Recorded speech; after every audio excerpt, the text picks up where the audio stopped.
고난과 말씀의 영향력이라는 제목으로 여러분과 같이 은혜를 나누고자 합니다. 이 설교 말씀은요, 제목이 중요해요. 그래서 제목을 보고 목사님이 무슨 말씀을 하려는가 보다 하고 절반은 생각하면 됩니다. 글자 그대로 제목을 보면 뭐죠?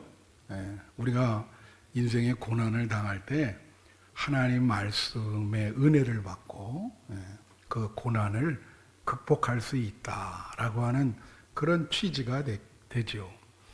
여러분, 이런 말이 있어요. 인생은 속도보다 방향이 중요하다. 그죠? 우리 왜 사는지도 모르고 그냥 열심히 빨리빨리 그렇게 살잖아요. 왜 살아야 되는지, 어디로 가야 되는지 그 방향이 중요한 거예요. 신앙생활도요, 여러분, 열심을 내시되 그 열심이 어떤 방향으로 향하는가, 이게 중요한 거예요. 그 열심인데 이게 방향성이 잘못되면 이게 참 여러 사람 이렇게 힘들게 하죠. 그 방향성이라고 하는 게 그렇게 중요하고 그런 취지로 오늘 말씀을 드리는 겁니다. 이 방향성은 이제 말씀이 되죠. 말씀. 성도에게 있어서 그 방향성은 말씀에 근거해서 말씀을 향하여 가는 것입니다. 그래야 우리 인생의 삶의 목적과 의미가 생기는 것이죠. 오늘 본문 이 시편 119편은요, 제가 특별히 금요 철야 예배 때 시리즈로 5번 이야기한 말씀입니다. 근데 제 마음에 한번 주일 대예배 때 이 시편 119편을 한번 말씀을 드려야 되겠다, 이런 생각으로 이제 오늘 본문을 택하게 된 거죠.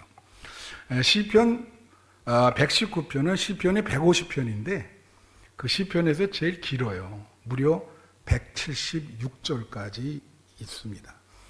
그런데 이 두 가지 특징이 있는데, 하나는 매 절마다 하나님의 말씀이라는 단어가 들어가 있습니다. 그러니까 그게 하나님 말씀이 아니더라도 우리가 하나님 말씀을 성경이라고 그럴 수도 있고, 그죠? 구약 성경에서는 뭐 율법이라고 그러기도 하고, 요런 그 변형된 말씀이 한 절 한 절마다 176절까지 다 들어가 있어.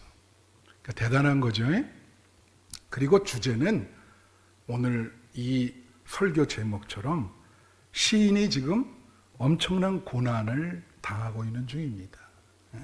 그래서 이 고난 중에 어떤 이런 말씀을 통해서 자기가 어떻게 그거를 극복해 가는가, 그 176절 전체를 통해서 그 과정을 보여주고 있는 거예요.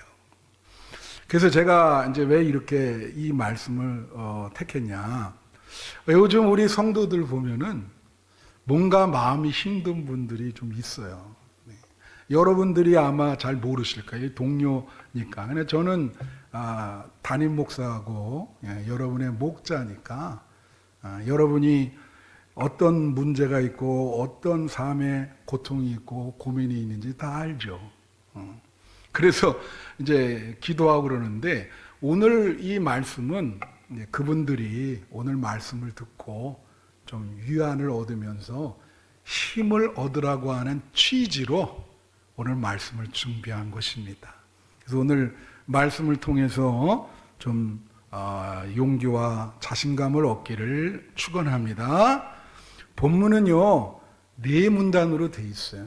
아주 짤막한데 그 4문단을 짤막하게 여러분에게 해석을 이렇게 해드리고자 합니다. 첫째로, 고난 중에 창조신앙을 통해 말씀을 깨닫는다. 좀 길죠. 이게 몇 절이냐면 73절입니다. 보면 주의 손이 나를 만들고 세우셨사오니 내가 깨달아 주의 계명들을 배우게 하소서, 이렇게 나와요. 우선 여기 주의 손이 나를 만들었다, 나를 세웠다는 건 나를 창조했다는 겁니다. 여러분, 기독교 신앙에서 제일 중요한 게 있어요. 몇 가지가 있어요. 그 중에 기본이 되는 게 창조신앙입니다.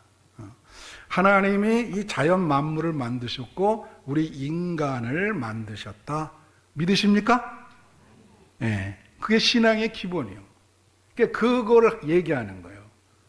근데 이 시인은 고난 중에 있거든요. 그럼 어떤 생각을 갖고 있냐?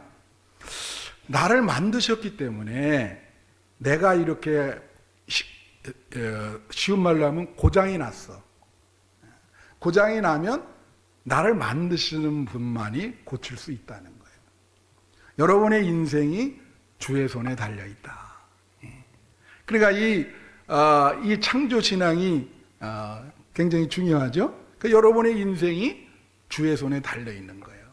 그분을 붙들어야 되는 거예요. 고장이 났을 때. 시카고에 이런 일이 있었습니다. 어떤 일이 있었는가 하니 실줄이 일어났던 실화예요. 어떤 분이 포드 자동차를 타고 가다가 차가 그냥 그 자리에 쓴 거야. 고장 나가지고. 그래갖고 막 어쩔 줄을 몰라가지고 야 이거 어떻게 하면 좋겠나. 그런데 어떤 차가 갑자기 가다가 딱 쓰는데 어떤 나이 많은 할아버지가 나오더니 자기가 고쳐주겠다 그러는 거예요. 그래서 아니 이거 믿을 수가 없잖아요. 여기 뭐 당신이 무슨 자격증이라도 있냐고. 이 차를 당신이 어떻게 고쳐요? 그랬더니 뭐라고 얘기하냐면 그게 포드 자동차였거든요. 뭐라고 얘기하냐면 내가 이 차를 설계하고 만든 사람이에요. 그 사람이 헨리 포드인 거예요. 그러니까 자기 설계하고 만든 사람이니까 가다 보니까 차가 멎었는데 보니까 포드야. 그러니까 자기가 책임감이 있잖아요. 그러니까 내려가지고 다 고쳐준 거야. 이렇게 열어보면서 이게 왜 이렇게 됐냐면 다 싹 고쳐주니까 이 사람이 놀래가지고 제가 헨리 포드를 만났네. 그런 거예요. 그러니까 여러분이 고장났잖아요. 하나님이 다 알잖아요. 여러분 창조했으니까. 그러니까 어떻게 해요? 하나님만이 고칠 수 있는 거예요. 여러분의 몸과 마음을 하나님만이 고칠 수 있는 거예요. 방법 없어요. 그죠? 여러분이 몸과 마음이 만약에 힘들고 지치면 하나님만 바라보고 하나님께 매달리는 수밖에 없는 거예요. 그래야 하나님이 고쳐주지. 당신이 만들었는데 우리를. 그 얘기를 하는 거예요. 근데 여기에 또 하나 있어요. 주의 손이 나를 만들고 세우셨사오니 내가 깨달아 주의 계명들을 배우게 하소서. 여기서 말씀에 대한 변형이 뭐냐면 주의 계명입니다. 이게 이제 말씀을 얘기하는 거예요. 다시 말하면 내가 말씀을 깨닫게 해달라는 거예요. 창조신앙을 통해서. 하나님이 나를 만들고 세우셨으니까 그 창조신앙을 통해서 이 말씀을 깨닫게 해주세요. 그거예요. 여러분, 하나님이 나를 창조했다는 것을 믿으면 성경 말씀이 다 이해가 됩니다. 여러분, 성경에 믿지 못하는 일들이 참 많아요. 예를 들면 뭐 예수님 물 위로 걸으시고 물고기 2마리와 보리떡 5개로 5,000명을 먹이다. 어떻게 먹이겠어 그거를. 그러니까 정상적으로 이성적인 생각을 갖고 있거나 진화론을 믿는 자들은 이해가 안 되지 이거 성경. 야 이건 뭐 이런 책이 다 있나. 그런 사람은 죽었다 깨나도 하나님 믿지 못합니다. 근데 나를 창조하셨다. 그걸 믿으면 아니 하나님이 날 창조했는데 하나님이 뭘 못하겠어요. 전지전능하신 하나님이신데. 그게 믿음인 거예요. 그래서 그런 창조신앙을 가지고 성경을 읽으면 다 이해가 되네. 다 은혜가 되고 깨달음이 오는 거예요. 오, 맞네. 하나님이 날 만드셨는데. 그래서 말씀할수록 한 절이 자기가 은혜가 되니까 고난 중에 말씀을 보면서 대단하다. 이게 하나님이 날 만드셨으니까 이 신비한 말씀의 이 은혜가 나한테 넘치게 되는 거지. 규절 하나하나가 아주 그냥 입체적으로 보이는 거야. 야, 그 말씀의 세계를. 그래서 이 창조신앙이라는 게 중요한 거예요. 73절은 지금 그걸 얘기하는 거예요. 그 다음에 둘째로, 고난 중에 말씀을 통해 희망을 갖는다. 74절을 보여주죠. 주를 경외하는 자들이 나를 보고 기뻐하는 것은 내가 주의 말씀을 바라는 까닭이다. 여기 바라는 것은요, 소망하다는 뜻이에요. 희망하다. 지금 고난 중에 말씀을 이렇게 희망하면서 소망하고 있는 거예요. 그러니까 그런 것을 보고 사람들이 기뻐하는 거야. 야, 이런 거예요. 우리 주변에 어떤 분이 큰 고난을 당했어. 근데 실망할 수 있잖아요. 그런데 이 사람이 말씀을 통해서 전혀 낭망하지 아니하고 잘 극복을 해야 하는 과정 중에 있는 거야. 그러니까 주변 성도들이 보고, 야, 너무 기쁘다. 예? 그래. 이 기절이 그런 뜻이야. 그러니까 말씀을 바란다. 이 지금 고난을 당했는데 그 말씀을 소망하는 그 모습을 보고 주변 사람들이 박수를 보내는 거죠. 75절 볼까요? 75절. 여호와여, 내가 알거니와 주의 심판은 의로우시고 주께서 나를 괴롭게 하심은 성실하심 때문이다. 여기 보면 뭐냐면, 옛날 번역에는 이게 주께서 나에게 고난을 주심은 이렇게 나와 있어요. 그거는 주께서 진실하시기 때문이다. 또 이렇게 나와 있어요. 그러니까 이 말은 뭐냐면, 여러분, 고난이 여러분의 죄 때문에 오는 고난도 있지만 하나님이 여러분을 사랑하시기 때문에, 오늘도 기도했죠. 여러분이 하나님 자녀란 말이야. 그러니까 하나님이 가르치기 위해서 연단과 고난을 줄 때도 있는 거예요. 왜 잠깐 모르니까 이게 계속 시행착오를 하네. 그러니까 계속 알 때까지 굴리는 거지 뭐. 왜 이 깨달음이 없냐? 그거예요, 저게. 그러면서 하나님이 원하시는 방향으로, 원하시는 방향으로 이끄는 거지. 여러분, 사람들이 말이에요, 참 중요한 게 있어. 여러분은 지금 여러분이 처한 상황을 잘 아십니까? 혹은 여러분 미래를 잘 아세요? 어떻게 될지? 모릅니다. 제가 지금 위기에 처해 있는데도 그걸 몰라요. 그러니까 이게 큰 문제지. 하나님 이렇게 보시면서, 야, 너는 언제 네가 처한 상황과 너의 미래를 언제 너는 정확히 깨닫겠냐? 그럴 때 여러분 중요한 게 뭐냐면, 여기 말씀이라고 나오잖아. 여기도 말씀이 있어요. 여기는 말씀이 뭐냐면 주의 심판이라는 게 말씀입니다. 이것이. 그러니까 말씀은 방향과 목적 의식을 주는 거예요. 의미를 주는 거예요. 왜 살아야 돼요? 여러분, 왜 살아? 우리가 고난을 당할 때 어떤 생각을 하셔야 되냐면, 내가 왜 생존해야 되지? 내가 왜 살아야 되지? 그걸 물으셔야 돼. 제일 중요한 거예요, 그게. 그래야 그 고난에서 빠져나올 수 있어요. 방향과 의미를 우리에게 주는 거지. 여러분, 요즘 유행하는 영화가 있습니다. 뭐 신문, TV 봐도 다 이 영화에 대해서 난리예요. 그게 누구냐면 그 유명한 감독이죠. 크리스토프 놀란이라고 하는 사람이 그 오디세이아라는 영화, 지금 700만 넘게 들어갔어요. 단시일 내에. 그 10년 전에 인스타그램이라는 영화, 그게 1000만 넘었거든요. 네, 굉장히 유명한 그런 감독이에요. 이분의 특징은 CG를 영화에 사용하지 않아요. 절대 자기 그 소신이야. 예. 그냥 영화 배우가 해주는 거예요.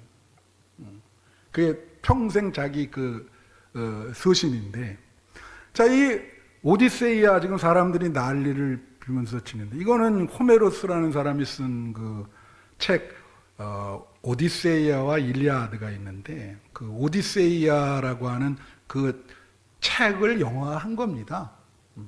근데 그 내용이 뭐냐면요, 그 주인공은 오디세우스라는 사람인데, 이 사람이 트로이 전쟁을 승리로 이끌어요. 여러분 아마 아실 거예요. 그래, 전쟁을 이끌고 나서 고향으로 이제 갈라 그러는 거죠. 이 사람의 일념은 뭐냐면, 나는 죽어도 고향에 간다. 그런데 고향에 가는 그 여정에 너무나 어려운 일들이 너무 많아.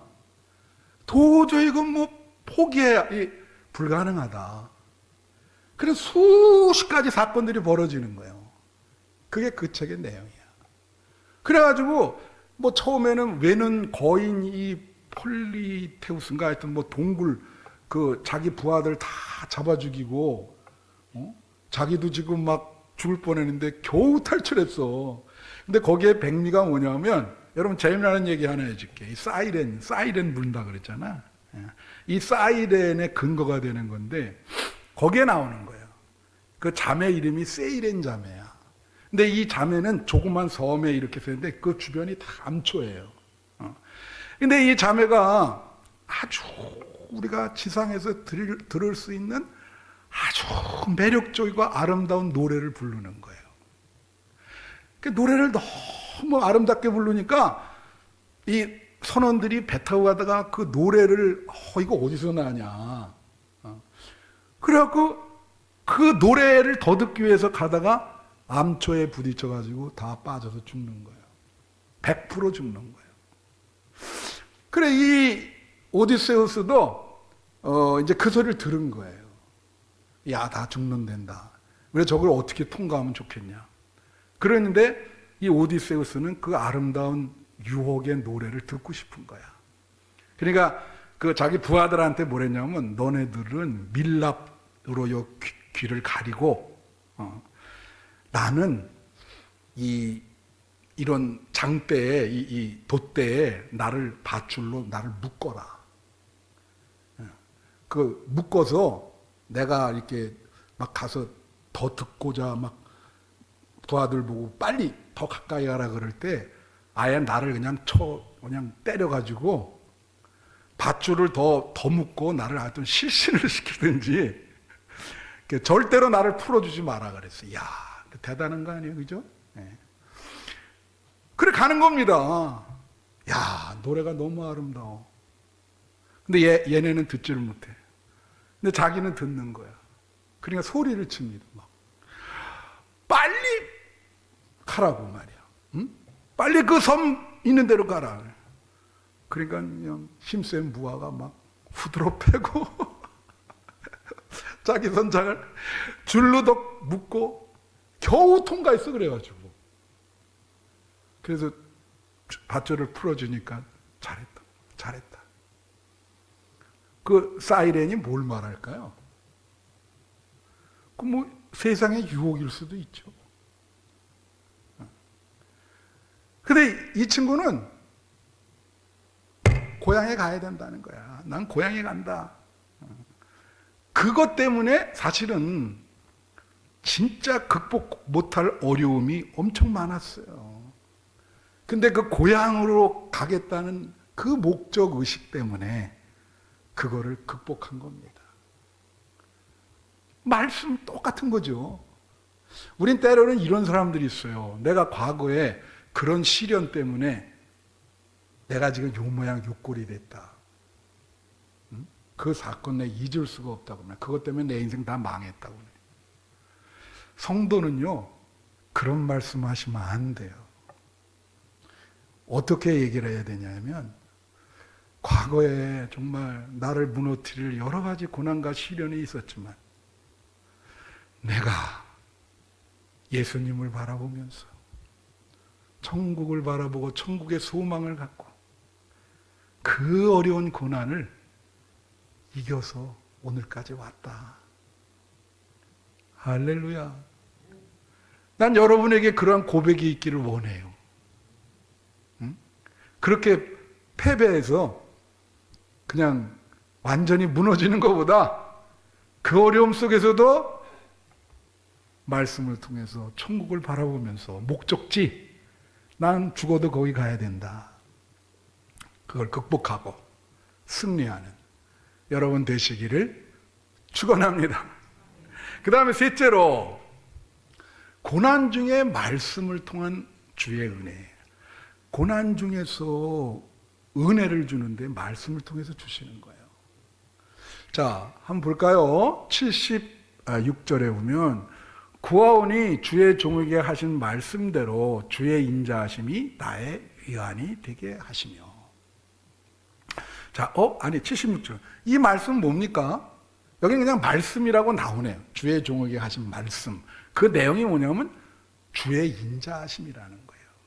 여러분, 내가 누차 얘기하지만 우리 그 원어를 좀 아셔야 되는데, 여러분 깊이 있게 알 필요는 없죠. 근데 구약 성경에 보면 이 인자하심, 이건 100% 뭐냐면 헤세드라 그래서 은혜입니다. 다 같이 은혜. 예. 그러니까 이거는 주의 종에게 하신 말씀, 그거는 뭐냐면 주의 은혜예요. 은혜. 그게 나에게 위로가 됐다는 거예요. 나에게 위로가. 고난 중에 그 말씀에 나타나는 은혜가 나의 위로가 됐습니다. 할렐루야.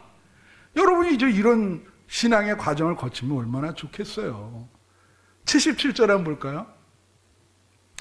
주의 긍휼히 여기심. 이것도 똑같아. 긍휼히 여기는 게 불쌍히 여기는 거거든요.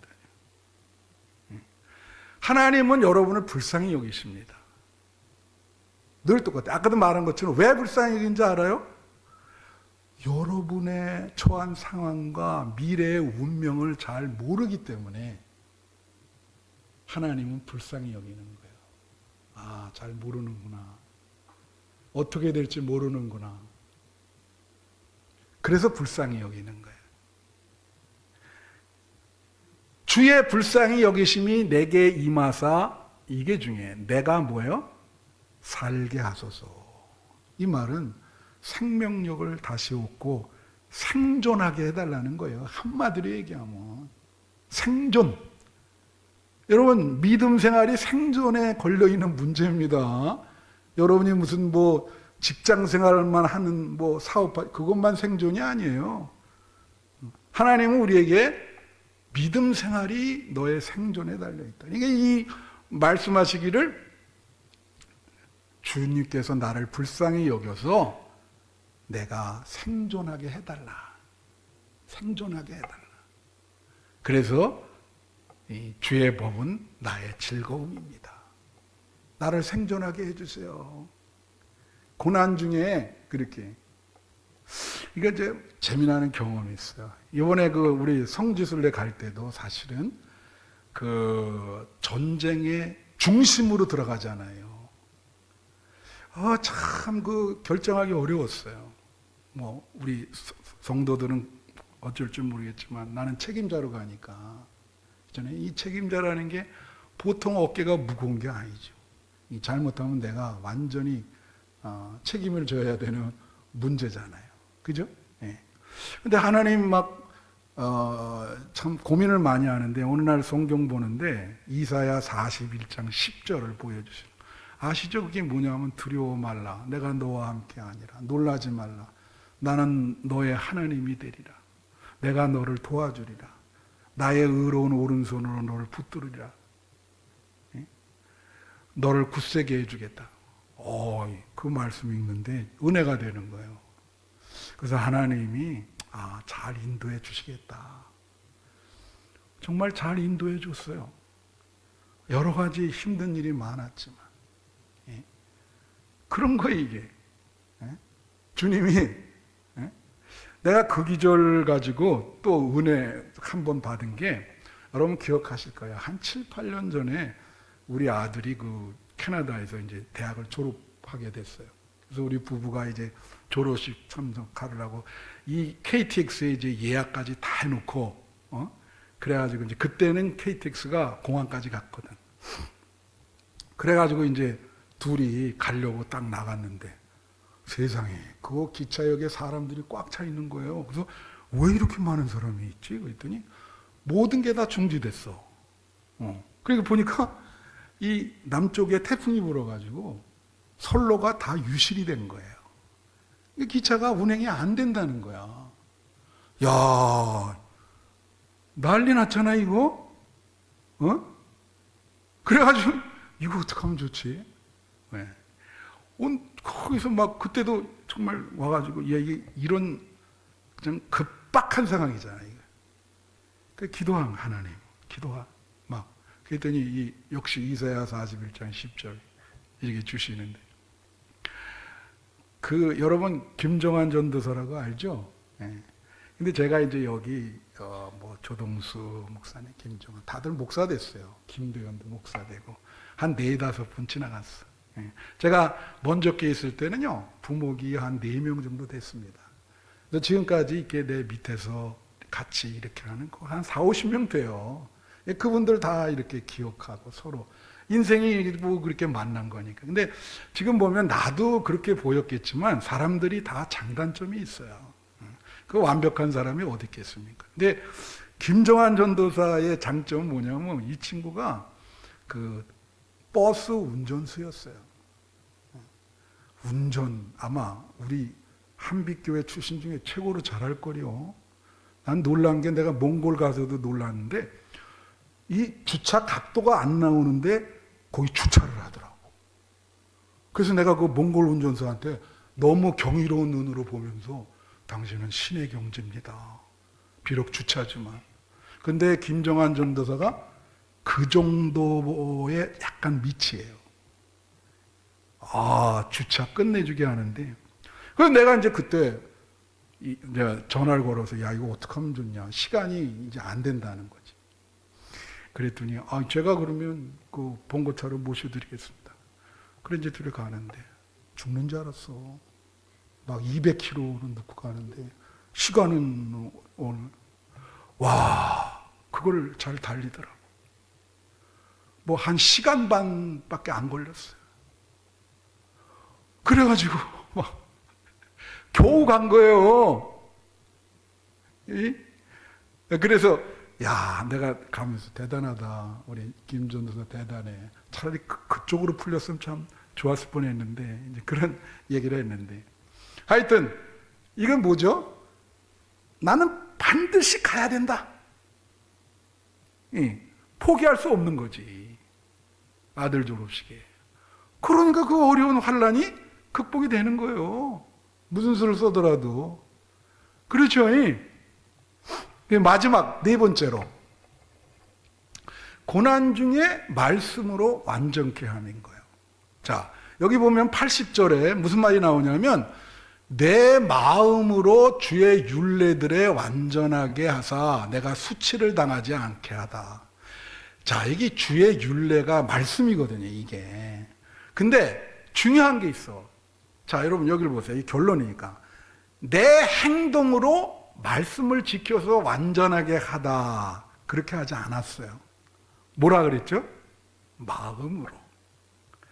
내 마음으로 말씀을 지켜서 수치를 당하지 않게 해달라. 흥미롭지 않아요? 여러분 마음이 중요한 거예요. 마음에 하나님의 말씀이 차 있어야 되는 거예요. 이게 말씀으로 내 마음을 완전하게 해달라. 행동보다 마음이 먼저입니다. 여러분 제가 이제 말씀을 마치려고 그래요. 이 세상을 살다 보면요, 잘 들으세요. 내가 언제 설교 때 얘기했는데 이 세상은 어떻게 전개되냐면 그 사람과 사건으로 전개되는 거예요. 그래서 제가 그때 마틴 부보와 알랭 바디우에 대해서 얘기를 했는데 인생은요 계속 사람을 만나면서 전개됩니다. 새롭게 만날 수도 있어요. 계속. 또 인생은 사건이 일어나. 크고 작은 사건들이 일어나. 그럼 거기에 자이든 타이든 자기가 개입을 하게 돼요. 그러면서 인생이 전개되는 거예요, 막. 그 사건을 어떻게 대처하는가. 근데 잘 들으세요. 그게 나에게 좋은 사건이 일어날 수도 있고, 좋은 우연적 사건이 일어날 수 있고, 나쁜 우연적 사건이 일어날 수 있는 거예요. 그때 우리 아들한테 갈 때 태풍 분 거는 나쁜 사건이지. 근데 그거를 믿음으로, 말씀으로 극복한 거죠. 가야 되겠다. 근데 좋은 우연적인 사건이 일어났어. 근데 그것도 말씀과 목적의식이 없으면 그게 독이 됩니다, 오히려. 복권에 맞았다 그래, 복권에. 갑자기 20억이 생겼어. 이 돈을 어떻게 써야 될지 어떤 의미와 가치관이 없어요.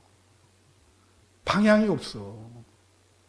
복권 맞은 사람의 70%는 막 이혼하고 사업 망하고 나중에 폐가 망신합니다. 통계치로 나왔어. 왜? 그거에 대한 어떤 방향과 의미가 없는 거예요. 이거 어떻게 해야 될지. 그러니까 좋은 사건이 일어나도 목적의식이 분명하지 않으면 오히려 해가 되는 거지. 여러분, 제가 단기 선교 굉장히 많이 갔거든요. 제일 많이 간 나라가 어디냐면 몽골입니다. 몽골에 한 9번 정도 간 것 같아요. 여기 저랑 같이 간 분들 단기 선교 때마다 쫓아오신 분들이 있는데, 그 몽골에 교회를 3개 줘줬거든. 우리 교회에서 2개, 먼저 교회 있을 때 하나. 그러니까 교회 짓고 뭐 봉헌식하고 그렇게 가죠. 여러분, 저를 어떻게 볼지 모르지만 저는 단기 선교를 많이 갔어요. 티베트도 2번 가고, 정말 그 벽지 다니면서 엄청나게 참 힘든 것도 많이 겪고 그렇게 했는데, 몽골에 이제 어떻게 했냐면, 거기 중부양 올랑교회죠. 제가 먼저 있던 교회에서 지어진 교회가 중부양 올랑교회예요. 근데 그게 울란바토르에서 봉고차로 한 17시간 그 정도 걸려요.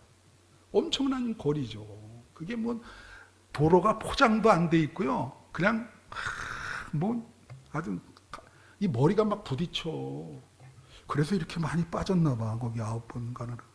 근데 한 번은 거기 이제 가는 거야. 그 중보령 올 거야. 선교사님이랑 같이 가는데, 이게 가까이 가는데 왔다 그러면 그냥 그 주변을 뱅뱅 도시는 거예요.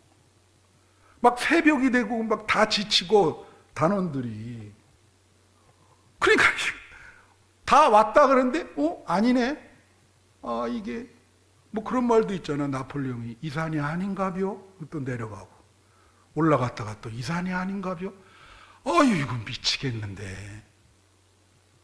단원들은 지쳐가지고 더 이상 이제 이게 완전히 탈진 그 자체예요.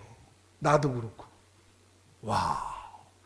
근데 그 벽지에서 뭐 표지판도 없지. 거기서 좋은 거는 하늘의 별이 아주 정말 휘황찬란해. 그러니까 이분이 먼저 온 선교사한테, 오래된 선교사한테 전화를 걸더라. 내 앞에서. 전화 딱 걸었어요. 그러니까 선교사님, 그래서 왜 그러냐 그랬더니, 내가 지금 그 중부양에 올라온교회 가는데 지금 막 헤매고 있습니다. 지금 몇 시간째. 그렇게 얘기하니까 그 선교사가 뭐라 하냐면, 전화 소리 다 들려요. 선교사님 바깥으로 나와봐. 그래서 이제 나왔다고. 자, 북극성 알지? 북극성. 북극성은 누구나 다 알죠. 그 북극성이 선교사님 위치에서 오른쪽에 있습니까? 왼쪽에 있습니까? 아니면 정중앙에 있습니까? 바로 위에 있습니까? 그걸 물어보더라고. 그러니까 오른쪽에 있다고. 그래요? 그러면 내가 하라는 대로 이렇게 가시라고. 그럼 나올 겁니다. 야, 정확하게 나오는 거예요. 정확하게. 북극성. 옛날 사람들은 다 그걸로 길을 찾았어. 지금은 다 내비가 있지만. 예? 우리의 북극성은 누구냐면 예수 그리스도이십니다. 믿으세요? 여러분 인생이 헤맬 때 있잖아. 혹시 지금 헤매지 않아요? 이거 뭐 막 질퍽한 늪에 빠져가지고 어떻게 해야 돼? 북극성이신 예수님 거기에 시선을 고정시켜야지. 그게 우리에게 삶의 의미와 목적을 주는 거예요. 왜 내가 이 고난을 이겨야 됩니까? 왜 여러분이 살아야 되고 생존해야 되죠? 의미가 뭐죠? 그걸 물으세요.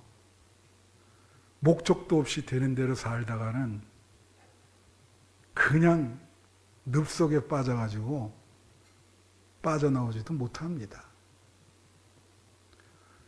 북극성이 되시는 예수님을 바라보면서 방황하지 마시고 어떠한 어려운 고난이 오더라도 믿음으로 극복하시는 여러분 되시기를 축원합니다. 기도하겠습니다.